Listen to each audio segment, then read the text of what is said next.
Don't forget, like and subscribe so we can keep this thing going. Join our community at remoteef.co. Click on the community button. Lots of like-minded individuals talking about all the things that we'll be talking about today.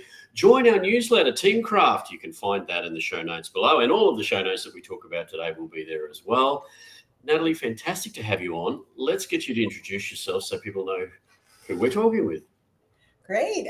Thank you so much. So my name is Nathalie, and my background, I'll start with where I'm from. I am originally from Israel, and while I was in Israel, I was studying anthropology and culture because I just love the diversity in people.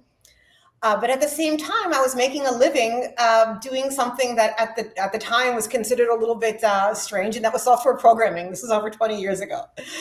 And when I finished my master's and went for my was about to go for my PhD, my father told me something that it was a moment that I'll never forget. He said, you know something, maybe instead of doing that, you might want to check out what's going on in that Silicon Valley in California. So I did that. I came to California and I worked at many different startups in the early 2000s, before 2000. And one of the things that I really enjoyed was the movement at the time called extreme programming. So I picked up the book. I know it, right? I picked up the book. I used it with my teams, and we just had such wonderful results. It was really great for setting the culture and getting people excited, and it was something that we could do together. And it wasn't like this management style that people were prescribing on us. And so over time, I worked in many different companies in the Bay. At one point in my career, I decided to actually take a break. I got a package from a company because I didn't relocate, and I got another master's in psychology. And afterwards, I went into management consulting. And then everybody was looking for agile consultants. I'm like, what do you mean? You mean that thing that we were doing back in the startups? Yeah, I know how to do that. Of course. And so I worked for about 15 years in management consulting for some of the largest companies doing agile coaching and advising on organizational change, transformation, culture, and so forth. It's very interesting that the XP journey, because that's exactly my journey. Not Silicon Valley, of course, but here with a couple of other people, we picked up the XP book and we were doing agile, and we didn't know what it was called. We had the book and we were following that stuff, and exactly what you're talking about is a very similar journey. What I like about your journey, though, it led you further down the track from management consulting, and you become very passionate about leadership and building that kind of agility into leadership whilst providing what you call a clear voice. So I'm really interested to talk about that. Can you talk to me a little bit about that clear voice situation? Yeah, absolutely. So it's very interesting that you picked up on that. And I was actually leading a services company where I would provide agile coaching called Leading Clearly. And that for me was such a key point, is that sometimes I'd be working with leaders that would have this sense of clarity and direction, and their ability to motivate and to align their teams was just something completely different than those folks that were more undecisive or were working in different styles. And so I've spent a significant amount of time exploring, what does it mean to be clear as a leader? While, of course, when we think about that clarity, that also has to be open and listening and adaptable, but also clear in your thought, which aligns very much with transparency. And I know you've got a lot to say about transparency. I'm very transparent about that, yes. You're very transparent about that. I had to plug that in.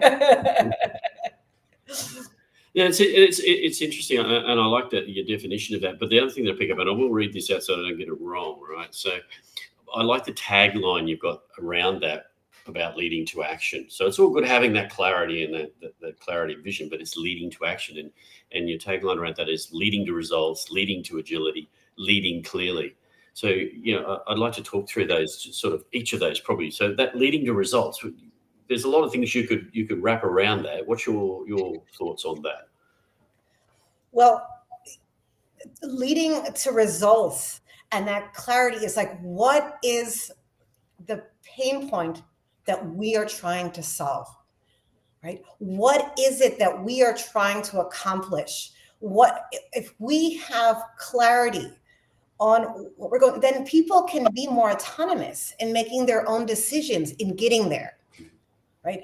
And so one of the things that we talked about is that the organizational hierarchies that form naturally are very rigid structures that don't work very well and are very disempowering, because a decision has to go all the way up and down, as opposed to a more organic structure, like an organism that's more adaptable and can sense, but and different areas can make decisions. But in order for that to work, in order for different areas to be able to make their own decisions and get to results themselves, they all need to be informed and act in a very different manner than a very hierarchical structure. And I think that's we were talking about that off screen, so I'm going to add a bit into that, because when we were talking about that, we're saying, you know, that's so important, right?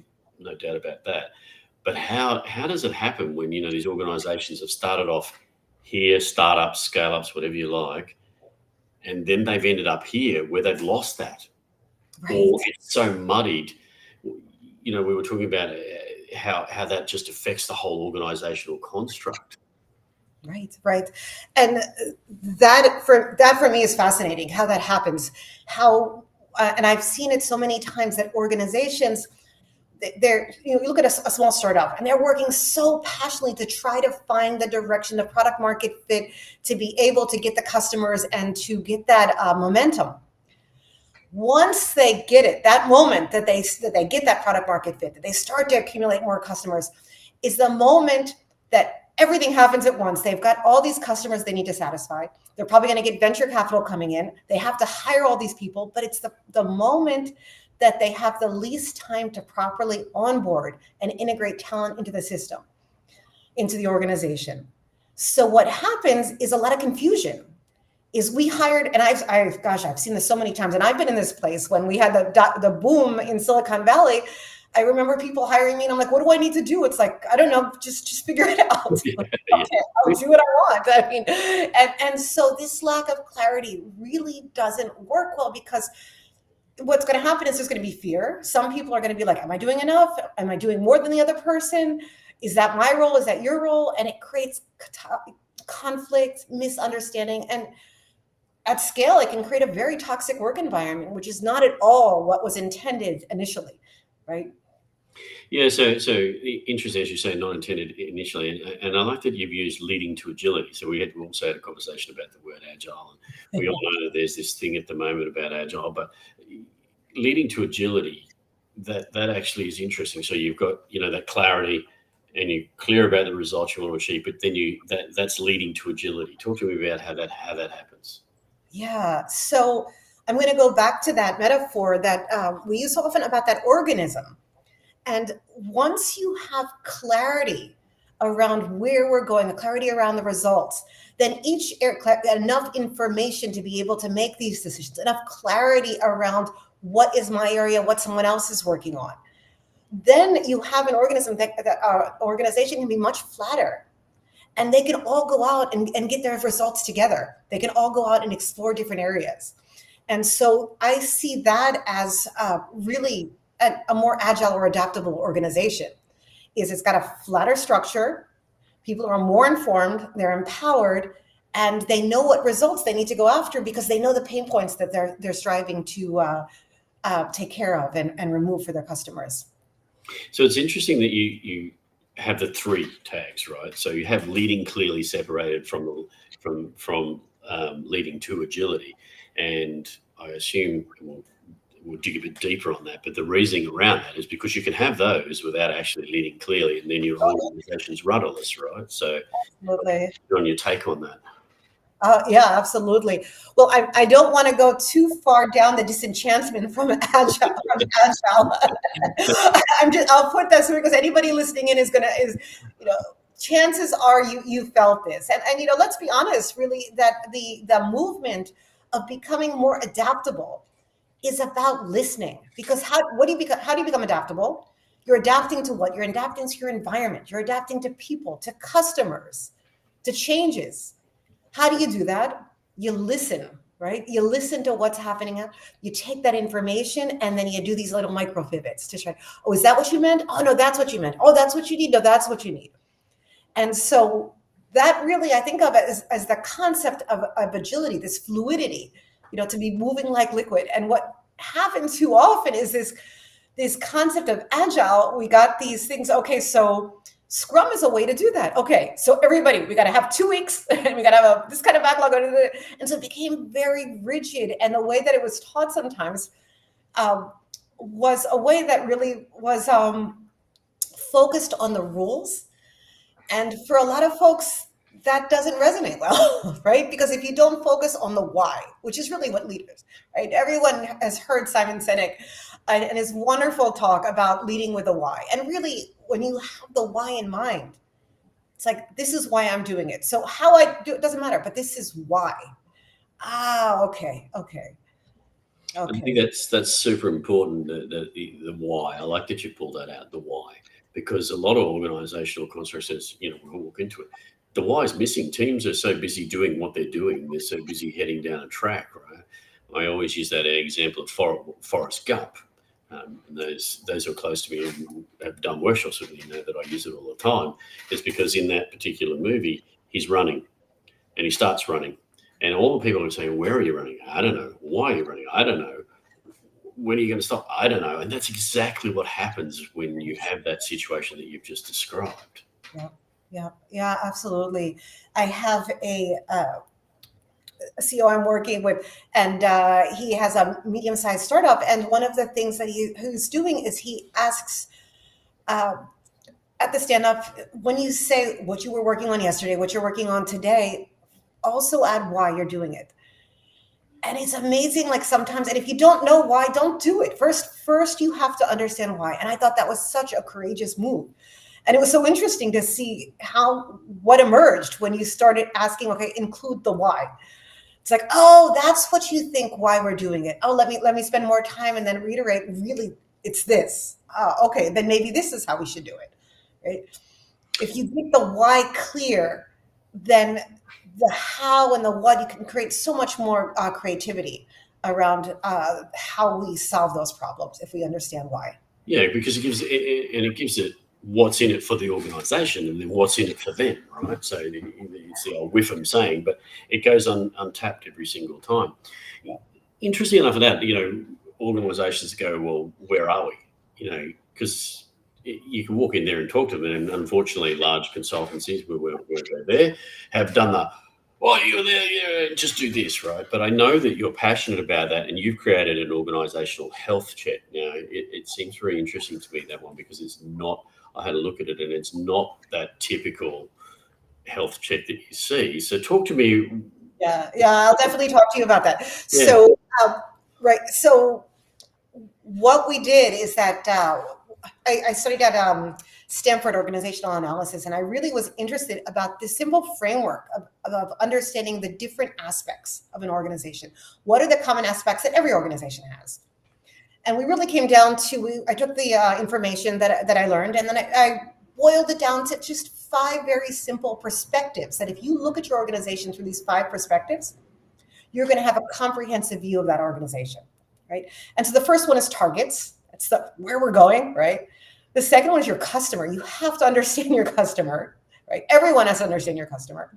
The talent, which is your contractors, it can be your vendors, your employees. The culture, which is how we communicate, and the workflows. And so what we're doing is we do a workshop with teams in which we explore each of those 5 different directions, those 5 different perspectives. And then we see, we were using a radar tool in which you'd have leaders, each one do their own ratings, and then we'd show together how that all looks. And so, for instance, we would ask the leaders, so do you believe that there is a good understanding of everyone on the team of the needs of the customer? So everyone would rate. And then you'd come back and you'd see, oh, wait, some folks think that we really understand. And some folks don't, we don't even know who our customer is. And in large work, as crazy as that sounds, you've worked with large firms. Many times they don't know their customer. Yeah. So what are you doing if you're not solving a problem for your customer, right? Yeah, and it's an interesting, and I like that. There's a couple of things that you do in it. You do focus a lot on continuous improvement in it, which I think goes untapped in a lot of those, shall we say, I'm going to use that word, maturity assessments.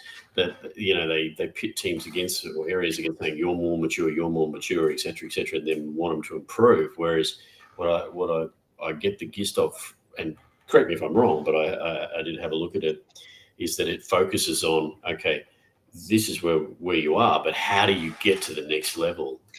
Exactly. And when I think of comparative, the only one you got to compare it to is yourself previously.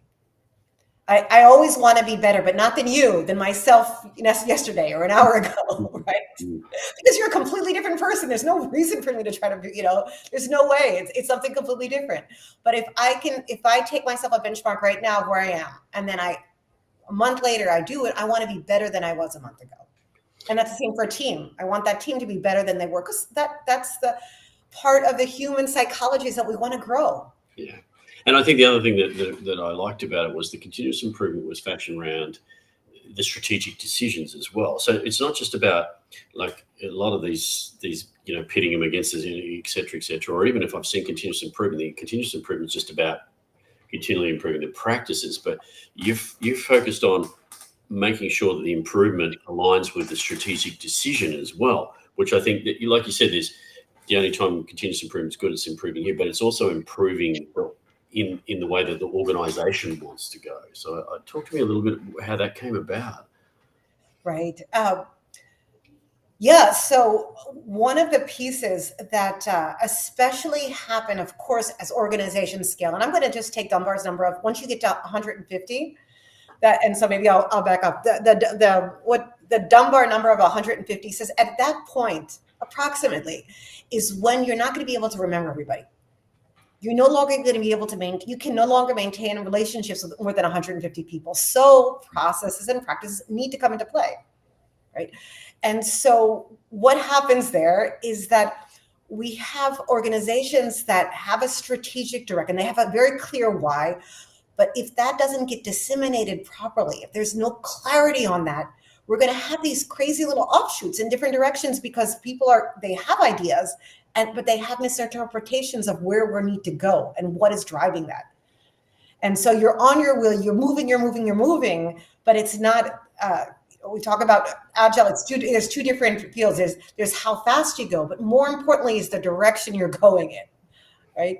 And so getting clear on that direction is much more effective than getting people to go faster and faster. The other thing that I like about it, and I look at it because a lot of these so-called assessments are very static. And what I mean by that is these are the categories, this is where we're going, and this is this, and this is this. But yours is very customized as well. So it's based on, evaluation, look at the gaps, and then customize it to what you're trying to achieve. What brought you to that decision? Because that's an interesting decision to make. Well, again, the theory here is that when you finish a workshop like this, when you finish an experience like this, is that you're going to come up with some action items. Okay, so what would I like to do to improve so that the next time I run that assessment, I'm going to be better, right? And so if we had the lowest score, for instance, in our culture, we're all saying, oh, our culture is not working very good, which means really that the messaging is not transferring well. Something is blocking the messages. And so we really want to work on it. So we come up with some action items, we work on it. If we run that assessment, we want to prove that we've actually improved our culture, right? And so this is how we're continuously, if you think about that as New Year's, not too far away, we all made New Year's resolutions. Are we better? Like, maybe we didn't work out every single day, but did we work out more than we did last year? Then we made some improvements. And I think that's the fantastic about it is you've set up so that it's we'll get on Tony's here, transparent. So there's a transparency that allows the organization to see what you're looking to achieve as well. Yes. So I think that's a super important thing. I'm going to dig a little deeper and take a bit of a right-hand turn, I suppose, because if we wrap it around everything we've been talking about, that's an impressive body of work. But you're really passionate about AI as well. I'm so passionate that you've taken all that work that you've just been talking about and you've launched yourself a platform which is called Caribou AI. And I think it's important we talk about that, because it's not just this typical technical startup. It's wrapped around all the things that we just talked about. So talk to us about what Caribou is, just to start with. Yeah, absolutely. And I love that you picked up on that, because what I realized at the beginning of last year, what happened, and I'll give you a little bit of a backstory, is that I was about to do an assessment with an organization, the exact assessment that we were talking about, with an organization that was right about to do a rapid scale. So they were probably about 200 people, and they were preparing for, we have to document our processes. We've got to put our structure in place, because as soon as we hit our next target, we're going to have to bring on hundreds of people. And so how do we do that effectively? And so I was right about to do the assessments and start preparing on the material, and then do the training and the coaching, when all of a sudden, all around me, everybody's talking AI. And for someone whose background is in technology, I was amazed by what I was seeing coming out. And so in February of last year, a year ago, I started, like many of us, just going down that hole of understanding, what are the capabilities? What can it do? Talk to every AI expert I know. And I realized that actually much of what I'm doing on how I'm training and coaching is not so scalable. There's a much better way to do that, leveraging AI. And so really what the product is, in the simplest way, is it's a success coach.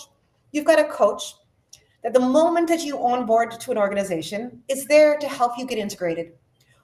It never gets tired of repeating itself. It's always patient, has a positive attitude, and really the role of the success coach is to help you integrate, have what you need, and be successful in your job. And so all of the processes, the questions about the culture, all of those items, it will answer for you. And so that is, in essence, what Caribou does. And the way that we get the information into Caribou is also really interesting, because in order to train on this, we actually have to have leaders within the organization provide clarity around it. And so that for me is the juicy part. It's like, okay, so we're going to train all your folks on the process. That means you got to get clear on them. So which way do you want to do this? How do you want to do it? We got to make some decisions. I like that, because you know, it's just not that set and forget program that you just put in place, right? This is a learning platform. And when I say learning, I don't mean just learning in the terms of people are learning from it. It's actually learning from what you put into it and learning how to deliver it, because it's AI, right? Exactly. I love that, because it's learning from what you put in from it. And what's so beautiful through AI is it has one of its greatest strengths is that we can be an organization of thousands of people, and it can listen to all these different folks' feedback and then bring it back and organize it. Now, this is a human can't do. If I'm trying to scale, if I'm working as one coach or even a team of coaches and I've got thousands of people, I can't remember everybody's name and their preferences and how they like and their learning styles and so forth. But AI is a great mechanism to help do that. Well, the way that we deliver is using gamification, which is also a lot of fun. Yeah, that was what I was going to ask you. So you right out of my mouth. Yes, that was the interesting thing, is that you've actually gamified it. So talk to me a little bit about that. I'd like to dig deeper into the gamification, because I've seen platforms try that, but now that we've got AI, that adds a different layer to gamification. It does. So there's a lot to take into consideration on what are the rewards around gamification. So when we look at gamification, we have to take that same philosophy as we talked about beforehand around the gamification is not to be me better than you or you better than me. I'm not looking at infusing a culture of competition against each other. It's competition against ourselves. Right? And so if we look at this, so I know this much information, can I get, and one of our great influencers is Duolingo, because I love how it teaches you. It's not about competing with other people, and maybe there's a little friendly component of that, but it's like, last week I studied 3 days. Let's see if this week I can study 4. Or maybe I can do, 16 sections. Last week I did 10 sections. And so it's this concept of continuously rewarding us for improving our and engaging. And so that's the way that we're looking at gamification. Plus, it's amazing how these animations, kudos, and rewards, interactions through video with your teammates, being able to transfer rewards that I earned to someone else who helped me out, are really motivating. It is. There's a nice little question there that someone's placed there for me. Unfortunately, it just says LinkedIn user. Anyway, they're asking, how does it not be a hammer for a nail? In other words, how do you stop leaders from just using this to say, you go do that, and then you actually get a pass mark? Oh, the system's not at all, doesn't accommodate that type. That's not that kind of behavior. You can't do that in the system. It's not the leader is not telling someone what to do through the system. Right. So that part is, there's so many different, we learn the best from failed attempts, and there's so many different failed attempts at gamifying. And so one of the things that we don't want to do is provide rewards for how much work gets done, right? Because that's not, we don't want to create, feature factories. That's not at all our intention. What we do want to be rewarding is learning and providing feedback. So that's what we're focused. So if you want to get rewards, give feedback on some of the features that are coming out. Tell us a little bit about what your thoughts are on your past customer reactions, or these are types of things that will be rewarded in the system that create a more joyful environment. That's a good insight like that, because we see these platforms and things get wound into the HR systems, into the human resources, or whatever they want to call themselves now, experience or culture. But and it just becomes something that someone has to do to keep the team. So I like that. Yeah, I have this vision, like if the first day when you receive your offer letter is when you're the most interested in this new company. Oh my gosh, I just got an offer from X, right? And so immediately you get a link and you can start playing and say, oh, I want to hear about the customers. Oh, did you know this? Did you know this? Give me some information about the founders or the culture they're creating. And so all of this in a fun learning environment, right?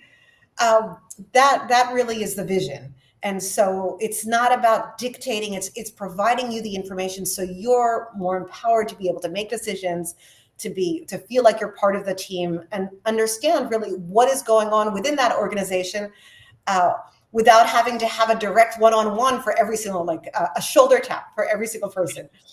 Yeah, that's exactly it. A shoulder tap for every single person. I like that.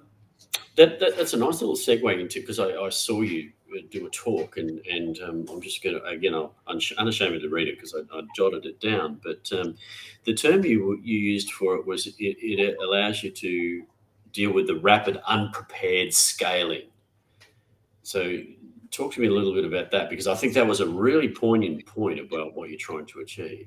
Thank you so much for highlighting that. I appreciate it. Yeah. So I've worked with quite a few unicorns, as they're called, which are companies that scaled very, very quickly, right? They all of us. So you have 20, 30 people in an organization. That's pretty easy to figure out how to work and how to get things done. What happens if those 30 people all of a sudden need to hire 500, right? At the same time, we're hiring 500. It needs, that's not their priority. Yes, they need to get all these people, but their priority right now is, why are they hiring these 500? Because customers are saying, hey, I need this up. I need these new features. I need all of these things. And so that's when they have the least amount of bandwidth to do effective onboarding. And that's where the leading clearly gets messed up, because you can lead 30 people easily, clearly. But when you bring all these new people there, everyone comes in new and they're all excited on their first day, and they're a sponge for new information. How you get them engaged in understanding exactly what's going on at this point of rapid scaling, when all of these people are coming in, and the most senior people don't have the bandwidth to be able to sit with you and go over it and explain to you the vision and the mission and the history and why we do things this way and what works and how we speak to our customers. It strikes me when I heard you talk to that. The other thing that I sort of glean from that though is it's not so whilst it's onboarding in the sense of new.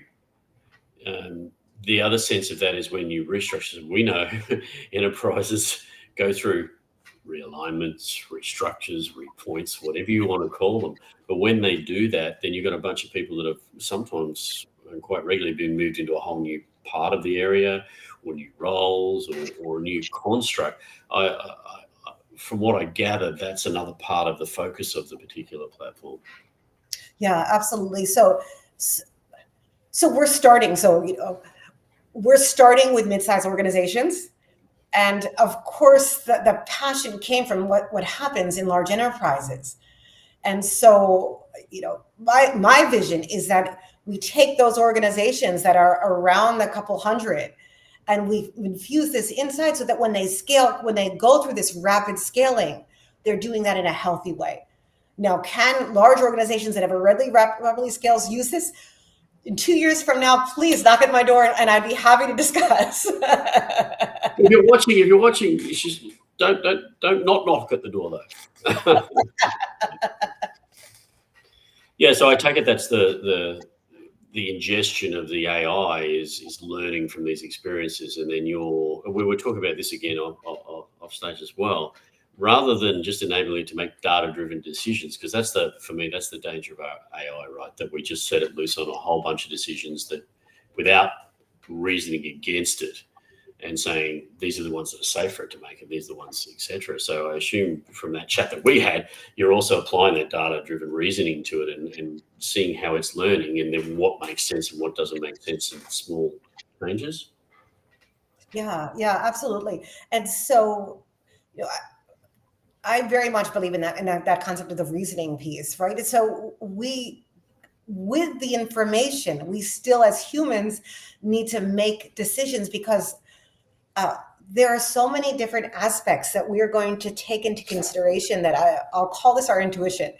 And so we are speaking to customers, we have our industry experience, we have our teams, we have the vision for the company. All of these items are in our mind. Maybe we don't have to have them listed out, or we might not put them in, but we take the information from AI and then we absorb that with all of our intuition in order to make a decision, right? Especially decisions that are disconnected from the physical environment, because my conversations the reason that to make a strategic decision, the reason we're making the strategic decision is that we've heard a need from a customer. And so this AI thing is not, it's not going to know. It's not going to be listening into all your calls and know all of your experience. And so it needs to feed you the information so that you can be more informed to be able to make more reasonable decisions. And I like that because I've been on the lean journey myself over the years, and I talk to a lot of organizations about you need to be able to make fact-based decisions. And to make fact-based decisions, you need data. But that can be misconstrued in the fact that then we just make data-driven decisions, right? What I talk to them about is you need to actually, and that's that whole reflect piece, you have to take or introspection of the data, and you actually have to use it with the intelligence of the organization and the hive mind to figure out exactly how that works. Right. And I like to, a lot of times when I'm working and I'm training the AI, it's like I'm looking at the different categories I'm using. So let's say, for instance, I want to buy a house. So price and location. So give me the best ones. But if it were to go out and buy just on price and location, I'd be like, oh, wait a second. It's going to come back with a list. I forgot to add, I want to have, nice neighbors, or I need to have this. So a lot of times when it comes back to give you something, it just gives you, oh, there's another piece of information I forgot. And so this iteration happens. And then still, in the end, it's going to come up with something, and then it'll still just be like, is that right? Or is there some other parameter that I haven't thought of that I might need to put in there to help? Or that parameter might not even be able to be digested through a mechanism like artificial intelligence. Yeah, I think that's a really important point, because I think that's the depth, that's where AI can step into making decisions like you and I were talking about, is That's the risk factor of AI at the moment, is the unbridled ability to just let it go that way without applying that to it. I'll dig a bit deeper, and I love something else that you said in your talk, and it was that what you're trying to do is to change the gap between grow and unified teams and people. Talk to me a bit about that one. Yeah, thank you. Yeah, I really love the concept of what happens in an organization when you have the information you need to be able to grow healthy. And so when I worked, for instance, I worked in a few different of the large management consulting firms. And one of the things that we would do before we would start working with a client is we would have at least a week to do very deep analysis on the industry. And so I would learn about all these different industries before I went, and the sector and the profile of the executives that I would be speaking to. And sometimes I would get their like their DISC or their Meyer-Briggs. All of that information, spending that time in learning made me show up for a meeting so much more educated, right? And so why can't we give that to everyone, right, in the organization? All that information so they can show up their best. And of course, in whatever language and in whatever learning style that they want, so they really show up in their best. Yeah, I think that's really important. And you tag that between transparency and leadership, right? And that's why I understand that you've wrapped it around that clarity and leading clearly, is because that gives the focus to head that way, right? Exactly. And you know, one of the things that I keep thinking of is that people speak a lot about empowerment, but you cannot empower people without giving them the information they need, because if not, they're all going to go off in different directions. You know, you take someone in the first day on their job, they have no information on what's going on in the company, and you are empowered to do okay, so I'm going to go and build something completely different. I don't know why you built this way. I don't know why. So those have to go hand in hand. You have to inform, give people the information they need to succeed in order to empower them to be able to make those decisions, to be able to have more of an organism that's less hierarchical and more able to adapt. Let's dig a little bit deeper on that, because I think it's a double-edged sword, right? So I agree totally with what you said. No troubles with that. But there's also a balance of not going to the other way. So I empower you to do as I tell you to do, right? And you need to do everything that I'm asking you to do. And rather than giving you the guide rails, I'm just giving you guardrails. There's the guardrails. Don't fall off the edges. Go the way I want. Where the guide rails say, learn and grow and go that way within reason. Is that built into it, into the thinking? Well, the thinking is that very simply, that the more information you have, that you can, and getting information is also like, we all have different learning styles. And so it's like, I sent it to you in an email. I don't understand why you don't know, right? How many times you like, I have 100 emails, I didn't get it. How would I know? So it's like making it, the easiest way to learn is when you're relaxed. Orientation on all of the vision and the why. When does that happen? The first day on the job, when you're the most stressed out and nervous, and where it all just kind of goes out.